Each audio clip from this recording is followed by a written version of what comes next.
Right, let's make a start. So members of the public, welcome to this planning meeting.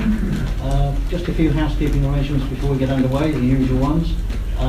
Please do not use the lifts under any circumstances if the fire bell goes off.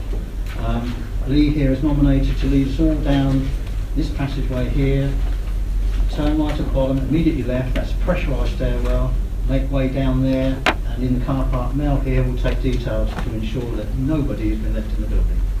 There are toilets outside, either outside, opposite the lift shaft, or just along the way there. Right, apologies for absence, we don't appear. No apologies, Chairman, for us. Right. Minutes of the previous meeting held on the 16th of November. Does anybody have any problems with any of them? No? Can we agree those then? We agree. Right. Don't have any particular announcements. Of interest as we move along. And straight into deputations, which is Mr. Knappett, please, on item 3. Would you like to take a seat? We'll let the officer explain the whole process, and then you can comment. Thank you, Chairman. The application site is outlined in red here and lies to the west of Mill Lane at Titchfield.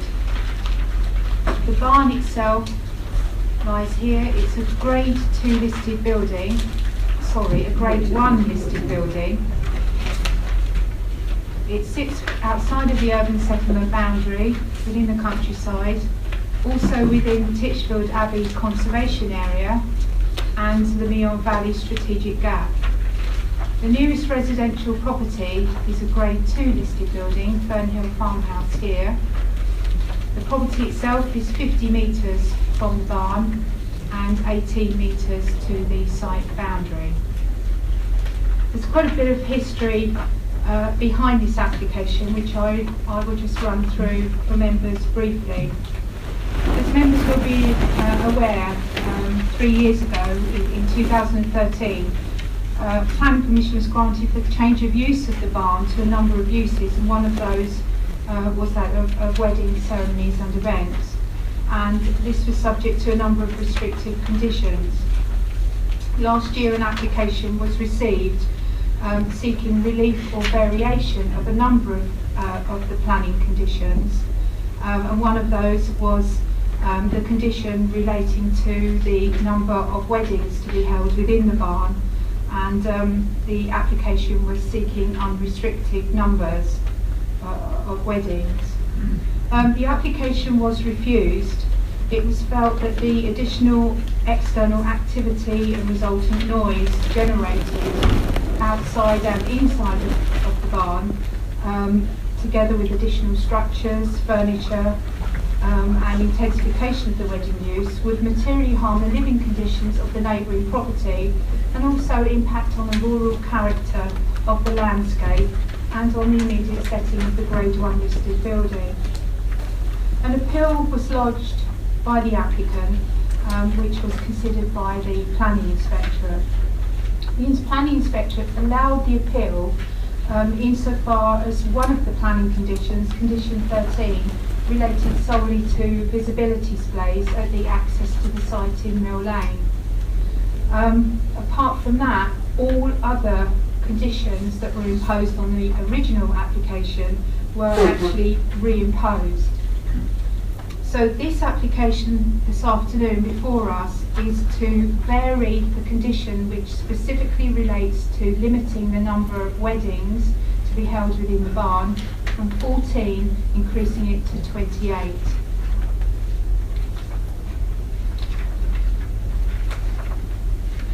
There are two main issues in considering this application. One is obviously protecting the living conditions of the neighbouring residential properties, and two, preserving the character of the and setting of the listed barn, the character of the conservation area, and also retaining the rural character of the area. When the planning inspector considered the appeal last year, she concluded that the increased use of the premises for weddings would erode the rural, tranquil character of the area. notwithstanding the measures put in place regarding mitigation in relation to noise, but she felt the unlimited use of the site for weddings would cause noise and disturbance on a much more frequent basis, and insofar then having effect on the character of the area. So when allowing the appeal, the inspector had the opportunity at that stage to revisit all the original planning conditions. However, the inspector decided in her decision to reimpose the condition that is before us today, and reimpose the condition restricting the number of weddings to 14 in one calendar year. On considering the application carefully, officers have concluded that to increase the number of weddings from 14 to 28 would result in additional activity and noise inside and out of the barn, which would impact on the rural character and landscape and the setting of the listed building.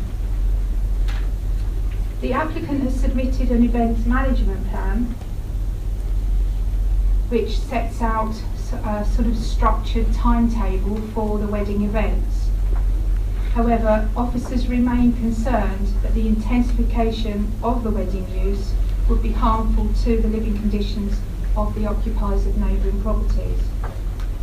Also of great importance is the council has to give weight to the heritage asset, the Grade 1 listed building, and the conservation area, and it's felt that to increase the number of weddings to 28 each calendar year would impact and fail to preserve that setting and character. And so this afternoon the application is recommended for refusal, Chairman. Thank you, Chair. Good afternoon, Chairman and members. I'm the agent for this planning application submitted on behalf of Titchfield Festival Theatre. The applicant wishes to vary condition number 15 to increase the number of wedding ceremonies and or functions to 28. This is due to the increased demand and request from would-be brides to hold their weddings and or functions at the Type Barn. These have proved very popular since they were first introduced. What is now being proposed is not an unlimited number of weddings, which was a concern to the planning inspector, but a specific proposal to double the number of wedding events that are held at the site. These typically take place between March and October, but are not limited to this period, and usually take place on Saturdays. This would continue should the council vary planning condition number 15 to allow up to 28 weddings and or functions in any one calendar year. Whilst Titchfield Festival Theatre does not employ salaried staff and relies on the goodwill of volunteers, there are significant costs associated in promoting the charity, its events, maintaining and upgrading the Type Barn and the premises in St Margaret's Lane. All proceeds from wedding and other events are reinvested by the charity. Planning condition number 4, imposed on the inspector's appeal decision, limits the number of charitable events within the grounds outside the barn to not more than 5 days in any one calendar year. However, there is no limit on the number of corporate, community or charity events that could be held inside the barn in any one calendar year, each of which could have the potential to create as much noise as wedding events, if not more. There is also no limit to the number of corporate and community events that can be held within the grounds outside the barn. It is perplexing to the applicant why wedding events have been restricted when other events that could have the potential to make just as much noise are not. These aforementioned events would need to increase in number by over 50 should the current planning application not be granted to bring in the increased income to enable the charity to continue to flourish. The applicant is not aware of any limitations with regards to the number of wedding events that can be held at other local venues, including, but not limited to, the Holiday Inn, Titchfield Abbey, Abshot Country Club, Coldy's Mansion House, Skylark Farm, Lissy's House Hotel, etc. Notwithstanding this, the applicant has been closely liaising with the Council's Environmental Health Officer to improve noise mitigation at the site. The applicant has confirmed that additional noise mitigation measures will be installed over the coming months, and these include new solid oak barn doors, subject to listed building consent being issued, movable external sound baffles, sound curtains, and improvements to the sound ceiling already in situ in the barn. The applicant will be pleased to submit details of all of these additional measures to the council. These could be installed before any further weddings beyond the current permitted 14 take place next year. It's considered that the increased number of weddings and of functions at the Type Barn would not erode the tranquil rural character of the area, especially if the additional noise mitigation measures are installed to the satisfaction of the Council's Environmental Health Department. We hope that you disagree with the recommendation of your officers and can therefore grant planning permission. Thank you for your time. Thank you, Mr. Rackett. Mrs. Clapperton on the same item, please.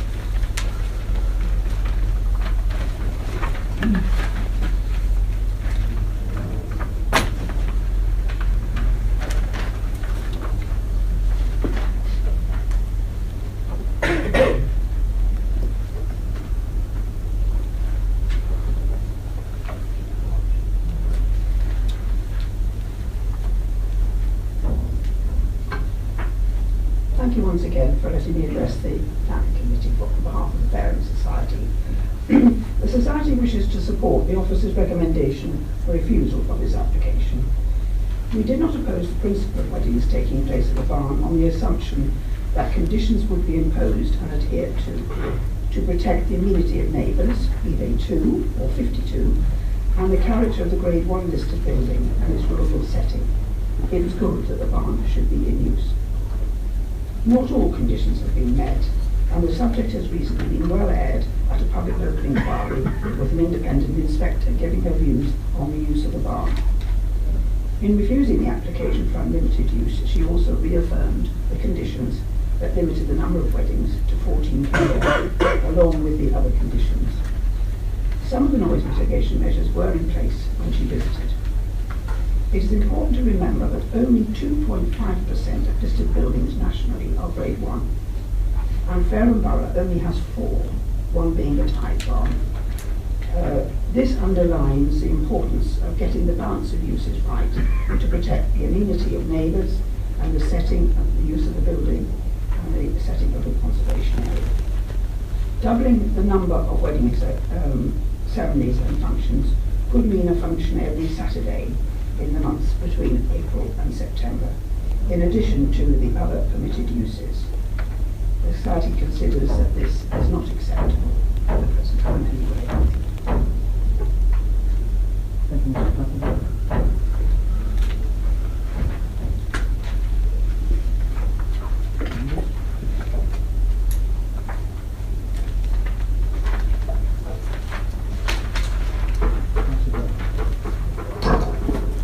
Chairman, the significant comment, consultation here for me is what we've had from environmental health about noise and difficulty in sound attenuation, etc.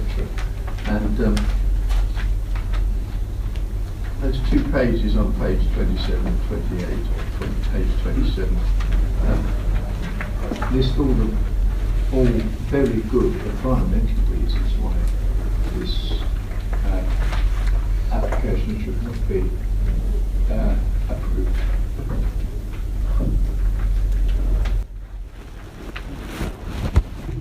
Thank you, Chairman.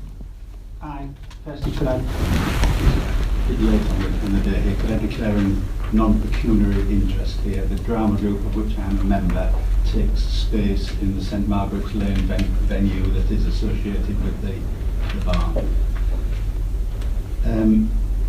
I've had the benefit of a visit here fairly recently, actually when a wedding was being set up, which it is a fairly impressive venue, I have to say.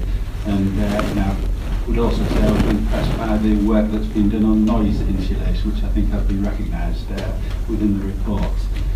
There is clearly a major issue here, and that is that less than 6 months ago, a planning inspector had dismissed a similar request and reinstated the same conditions.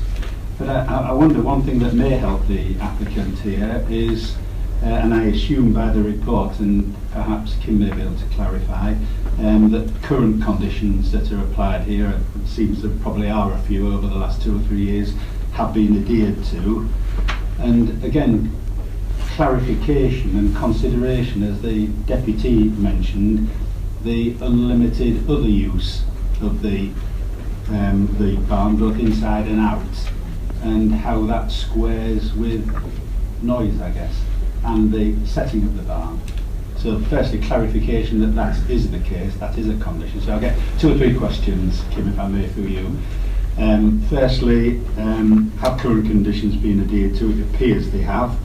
And secondly, clarification of the permission that they have to hold unlimited various other events, and as I say, how that would then sit with the issues of the character and noise.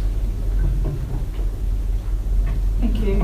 I think with regard to the other conditions, there are some issues which are undergoing current investigation at the moment. That's all I can say at the moment with regard to the other conditions.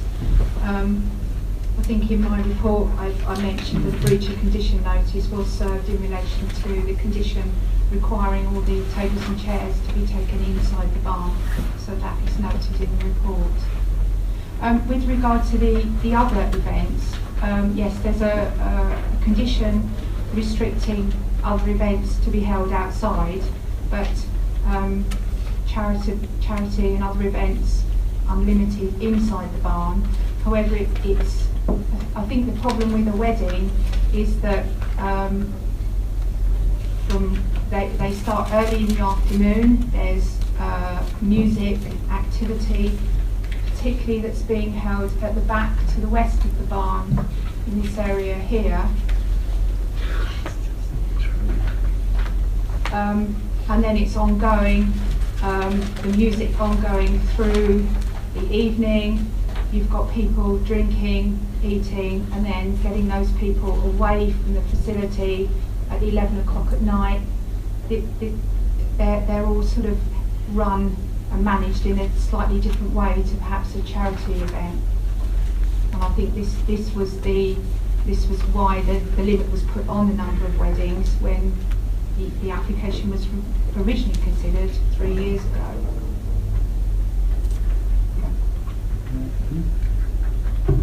If I may follow up through yourself, would that mean then, Kim, that for sake of argument they could have unlimited parties or discos or something like that on a night, but not particularly weddings? Or I don't know how loose or tight the definition is. If I could just ask you to look at page 23, the first paragraph under the description of the proposal actually lists the uses. So you couldn't include birthday parties, anniversaries, and things like that. Yeah, thank you.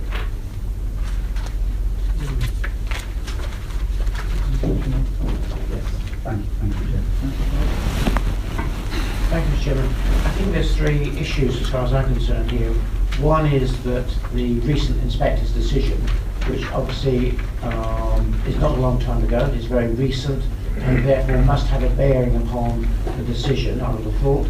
And also, when one reads in the report that Environmental Health are still working with the applicant over noise, and therefore how I then perceive the whole situation is that this application is really premature.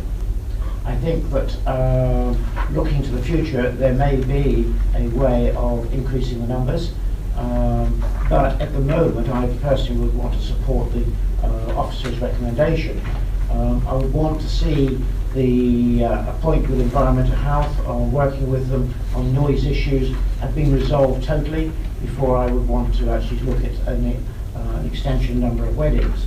I think that it is, once that element has been resolved, there's been a time lapse between the inspector's decision and a new application coming in, then there would be a reasonable reason to look at it and relook at it to see if it's the right number or the wrong number.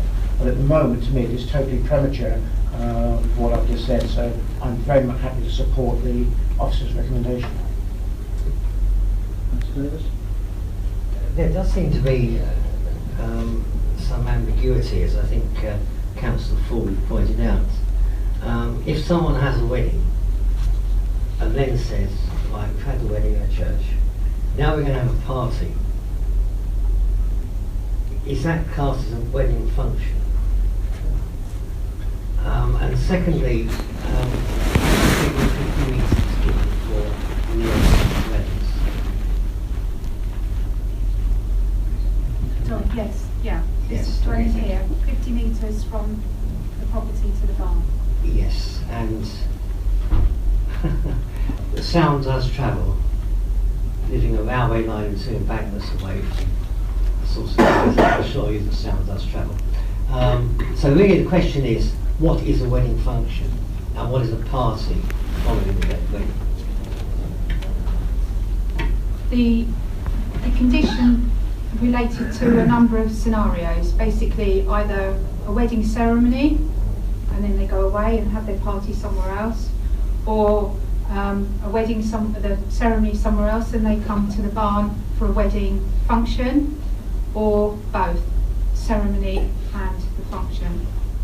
Because the reason I asked, Chairman, is there was a programme on Watchdog or something on television where people hired venues. Some of them said we wanted for a wedding, in which case the price was 3 times more than those who said we wanted for a party.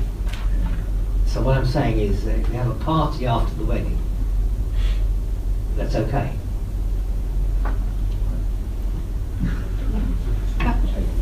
In relation to the condition, that would be considered as a wedding function.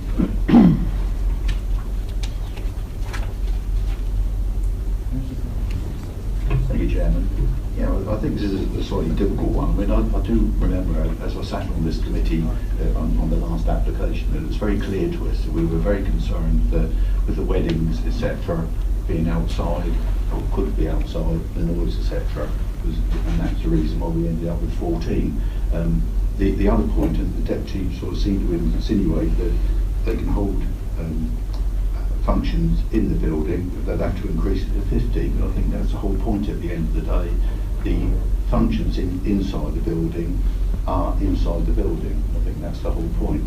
I too am concerned about the environmental side of life, and I think what's been said already about, okay, the future, it may be better, but at the moment, the environmental health people are saying they're not happy with the application, so I'd go along with the officer's recommendation. Thank you, Mr. Chairman. I think we've seen a number of statements, Mr. Chairman. We've all received various statements sort of highlighting the emotional aspects of this, and wouldn't you like your daughter to be married in a nice place like this? So if I recall the original application and our discussions, part of our discussion centred around an understanding that this premises will require funds to keep it going, and therefore I think the conditions we applied in terms of restricting the numbers was recognising that they would generate funds that would have to keep going, but we didn't want them to be excessive. So it seems to me that the original imposed conditions were applied with sensible rationale. I think the inspector has reaffirmed really quite strongly the reasons for those conditions, and nothing, to my mind, nothing at all has changed from that original rationale, so I fully support the officer's recommendation. There are 3 simple elements to this, aren't there? Firstly, we've got the inspector's recent reconsideration. We've got the ongoing work by environmental health. And we've got a promise to the future that there would be further measures taken on the limitation of noise. I think for all those reasons it's premature.